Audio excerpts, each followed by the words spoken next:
అందరికీ వందనాలు. తప్పిపోయిన చిన్న కుమారుడికి తండ్రి ఆస్తి ఇచ్చిన తర్వాత వెంటనే వెళ్ళకుండా కొన్ని దినాలు ఉండి దూరదేశానికి వెళ్ళాడు. ఈ కొన్ని దినాలు అంటే ఎన్ని రోజులు? ఆ దూరదేశానికి వెళ్ళినటువంటి ఆ దేశం ఏమిటి అన్న అంశం మీద ఈరోజు దేవుడు మనతో మాట్లాడుతున్నారు. ఇందు నిమిత్తం లూకాసు వార్త 15:13 కొన్ని దినములైన తర్వాత చిన్న కుమారుడు సమస్తమును కూర్చుకుని దూరదేశములకు ప్రయాణమైపోయి అచ్చట తన ఆస్తిని దుర్వ్యాపారముల వలన పాడు చేశాను. ఇక్కడ ఒక తండ్రికి 2 కుమారులు ఉన్నారు. ఇందులో చిన్న కుమారుడు తనకి ఆస్తి ఏమని తండ్రిని అడిగితే తండ్రి ఆస్తి పంచిపెట్టి ఇచ్చాడు. ఇచ్చిన ఈ ఆస్తిని పొందుకున్న తర్వాత కొన్ని దినాలు అక్కడే ఉన్నాడు. ఆస్తి ఇవ్వగానే పట్టుకుని వెంటనే ఎందుకు వెళ్ళిపోలేదు? ఎందుకు కొన్ని దినాలు ఉన్నాడు అంటే, ఇక్కడ దినము అంటే మనం లోకానుసారంగా ఉన్నటువంటి రోజుకి 24 గంటల చెప్పున ఒక రోజు కాదు. ఇక్కడ దినం అంటేని ఒక దినం అంటే దేవుడి దృష్టిలో ఒక దినం అంటే ఒక సంవత్సరముగా పరిగణించుకోవాలి. ఇక్కడ ఎందుకు ఒక దినాన్ని ఒక సంవత్సరంగా, కొన్ని దినాల్ని కొన్ని సంవత్సరాలుగా ఎందుకు చెప్పుకోవాలి? ఇక్కడ తండ్రి ఎవరు? ఆస్తిని ఇవ్వడం ఏంటి? ఇచ్చిన ఆస్తితో వెంటనే వెళ్ళకుండా కొన్ని దినాలు ఉండడం ఏంటి? పొందుకున్న తర్వాత ఆ దూరదేశానికి వెళ్ళడం ఏమిటి? ఇదంతా కూడా మనం అర్థం చేసుకోవాలంటే ఇక్కడ చిన్న కుమారుడు అంటే ఎవరని ఇదివరకు మనం చెప్పుకున్నాం. ఇక్కడ చిన్న కుమారుడు అంటే అన్యులైనటువంటి అందరూ కూడా చిన్న కుమారుడుగానే పరిగణించుకోవాలి. అయితే ఈ సృష్టిని సృష్టించినప్పుడు దేవుడు మొట్టమొదటిగా ఆదాముని సృష్టించాడు. ఆదాము నుండి అవ్వని, వీళ్ళిద్దరి ద్వారాన మొట్టమొదటిగా కయ్యను హేబేల్ని రాబడ్డారు.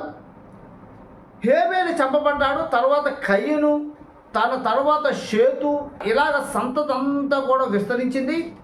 కొన్ని దినాలకి అంటే కొన్ని సంవత్సరాలకి దేవుడు ఉగ్రత రాబడి మహాప్రళయం ద్వారా మొత్తం ఈ సృష్టి అంతా కూడా నీటితో కప్పబడి అందరూ కూడా నాశనం అయిపోయారు. అయితే నీతివంతుడైనటువంటి నోవాహు, తన కుమారులు, తన కోడళ్ళు వీళ్ళు మాత్రం బ్రతికారు. ఈ నోవాహుకి 3 కుమారులు, హాము, షేము, యాపేతు.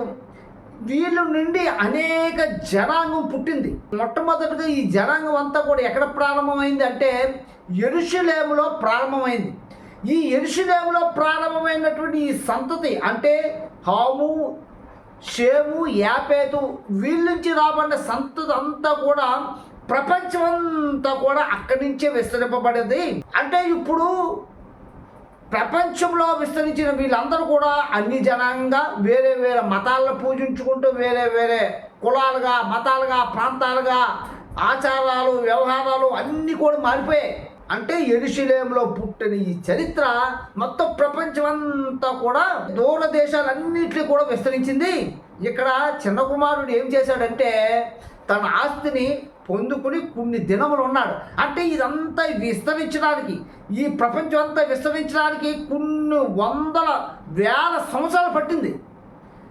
ఇక్కడ చెప్పబడుతుంది. ఈ చిన్న కుమారుడు కొన్ని దినములైన తర్వాత ఆ దినములే కొన్ని వందల వేల సంవత్సరాలు.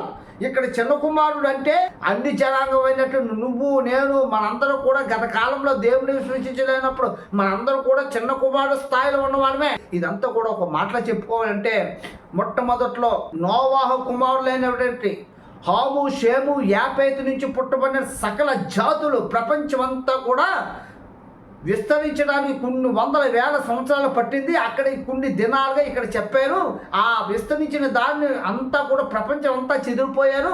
చెదిరిపోయిన దాన్ని ఇక్కడ దూరదేశానికి వాళ్ళందరూ కూడా జనాలు విస్తరించారు. ఆ విస్తరించిన దాన్నే ఇక్కడ చెప్పబడుతుంది అని వచనం ద్వారా అర్థమవుతుంది. తండ్రి దగ్గర నుంచి పొందుకున్న ఆస్తి ఎలాగైతే ఆ చిన్న కుమారుడు పొందుకున్నాడో అలాగే సకల సంపదలకి ఆధారమైనటువంటి ఈ సృష్టి అంతటిని సృష్టించినటువంటి ఆధారమైన యేసుక్రీస్తు ప్రభువారి ద్వారా అన్యులకి అందరికీ కూడా ఆస్తి సమానంగా పంచిపెట్టబడింది. అందుకని అన్యులు ఆస్తితో ఉన్నారు, విశ్వాసులు కూడా ఆస్తితో ఉన్నారు.